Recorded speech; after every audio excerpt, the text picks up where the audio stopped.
They were one of the deepest, most talented, most experienced teams in the history of Canadian university volleyball, and the 1988-89 University of Calgary men's volleyball squad is now the third team to be enshrined in the Dinos Hall of Fame. It was a team that had come together during a period of great success at the University of Calgary, starting in 1985 with the recruitment of Kevin Boyles, Randy Gingera, and Kelly Grosky, each an individual Hall of Famer in his own right. I feel like we were here at the perfect time in Dinos athletics. It was the era that came into the big leagues, and we started in the gold gym, sweating it out, pounding it out. We really looked for talent in different places. Again, there was no really strong club system at that point, and the school hadn't had a long history of really strong men's volleyball. We'd had some, but it had been inconsistent success. And we found people in kind of different places. Heading into the fall of 1988, the Dinos got to break in a brand new facility, the Jack Simpson Gym, knowing that they would get the chance to host the national tournament early in 1989. Randy Gingera, Kelly Grosky, Dean Anderson, myself, I can't remember if there were other guys, but we went and stood in the middle of that cavernous space. The floor had just gone in, was unfinished, the bleachers weren't in yet, and we stood in the middle of that floor, and shivers up and down your spine, and we just knew that once we got to play in there, we would win a national championship in there. The team was stacked. Gingera, Grosky, and Boyles all had national team experience, and another national teamer, Tom Elser, decided to come back from a pro career and suit up for the Dinos once again. Add to that, two of the elite recruits who would go on to do great things in their careers, Bruce Edwards and Andy Cameron, and the competition of practice was significant. The team embarked on a remarkable run, beginning with the Dino Cup, where they took on defending NCAA champion UCLA. And we opened Dino Cup. It was the first big match played in the Jack Simpson Gym. Packed house, UCLA on Thursday night. And we beat UCLA in front of that home crowd, and the place went crazy. Then getting to play them again in the final of the Dino Cup, even more people came and stuffed the gym. Just an amazing experience. And at that point, we saw ourselves as the best team in North America. UCLA had just come off of championship season. They were the best team in the States, and we really believed that nobody could touch us, and that started the ball rolling to that amazing season. The wins kept piling up, and outside of one non-conference loss to Hawaii, the Dinos put up a goose egg in the loss column in games that mattered. We didn't set out to go undefeated. We just set out to win the conference. And it started with our first match. The guys had been gone. The national team players didn't train in September. They came back and we played against a club team from Germany. It was quite apparent right away that this was going to be fun. After winning the Canada West title, ironically back in the old Red Gym, the Dinos headed into the national championship with the target on their backs, all the pressure in the world, and home court advantage. The longer it got in the season, the harder they had to work to maintain that, because everybody was gunning for us and nobody wanted to let that happen. While there was pressure to maintain the undefeated season, there was the added burden of living up to the accomplishments of the other Dinos teams that year. Football, men's swimming, women's basketball, and women's volleyball each won the national title that season.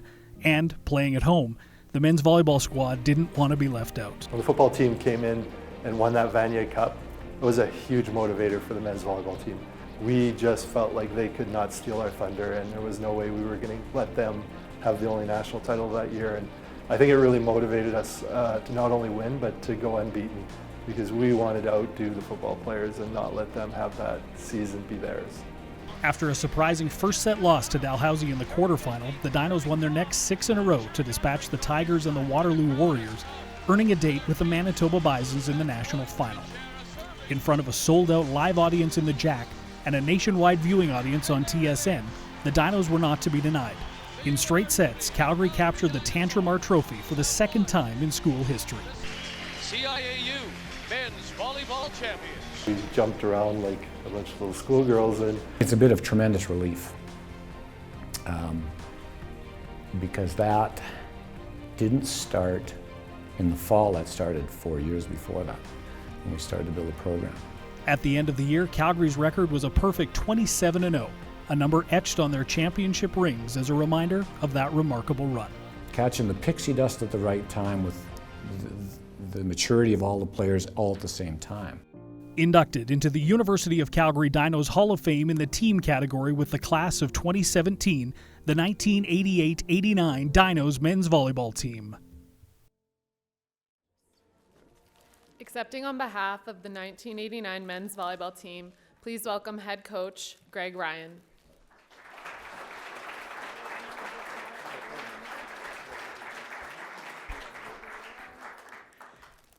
First of all, congratulations to the inductees. It's certainly a wonderful class to be inducted with. And thanks to the committee for inducting this group of really special men. Thanks to Christine, Ben, Eric, and Paula. They did a tremendous job with this and was very good for all of us long distance to be able to make it here tonight. This team's success wouldn't have been possible without those who went before us, like Dennis Kadatz, Teresa Maxwell, and of course, the immutable Jack Newman. And on behalf of the team, I'd like to thank, in particular, a few people for all of these men, their parents. The untold hours that parents spend raising these men, getting them to university, and then getting them through a university career and supporting them from year 1 to year 4 is quite amazing. And especially to my dad, who's here tonight. I know that I would never have been here without him. Also, I'd like to thank, in particular, Sean Wallach, who came from Penticton, Doug Weeb, who came all the way from Pennsylvania. Where'd he go? And Chris Parson, who made the day back. He's working and made his way back here, and now he made it all the way from Fort Mac. Just like Stephanie said, the pathway to undefeated was difficult yet rewarding. And how do you talk about arguably the greatest men's volleyball team in CIS history? Well, there's 3 things I remember from championship night. And hopefully the story's actually accurate, but it makes a good story. Lars Field was our sports psychologist at the time, and Lars had come to us from Fordham University, where he'd played football. And for those of us who remember Lars, not only did he snort a lot when we were on the road, but he was a big guy, but not very tall. And we had to meet before the final match. And our meeting room was always across the hallway from the Jack. And I said to Lars, what do you say to a group that's just gone undefeated the whole year? He said, remember the paper bag. I went, excuse me? Yeah, remember the paper bag. He said, remember back in November when we were in Winnipeg, Manitoba. We were playing our arch rival at the time, University of Manitoba, and we won the championship final for their tournament. And Garth Pischke, the head coach, gave us our gold medals in a paper bag. The boys talked about that on the airplane all the way home. He said, remember the paper bag. So that's all I had to say in the team meeting. Remember the paper bag. Yeah, and the match was pretty sweet after that. I remember some small things, though. I remember, and not to not give credit to all the guys that played so well, but I remember Sean Wallach's block in the second set that when Manitoba was trying to come back and make a match out of it. I also remember Scott Miller making 3 incredible digs in the middle of the match that were just set us up so we could turn the ball around in old-style volleyball and make a point. And, excuse me, I remember Kelly Grosky as a magnificent setter, but he's not here tonight. I also remember and just to finish, the next morning I had to come back into Calgary. Well, I think they were sleeping it off. But there was a coaches meeting for all the coaches after the tournament. And as I'm driving in from Cochrane, there's a pedestrian bridge that goes across Crowchild Trail. And I don't know if Randy has this bed sheet anywhere, but on the bed sheet it said Randy Gingera for president.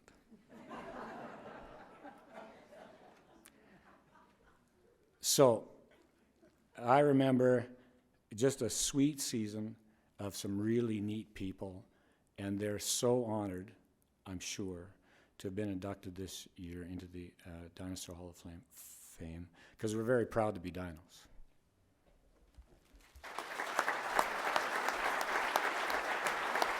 Congratulations, guys. Well done, fellas.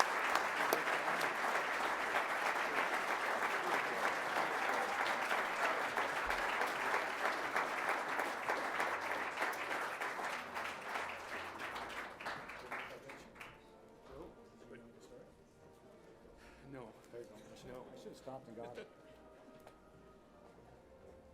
I laughed.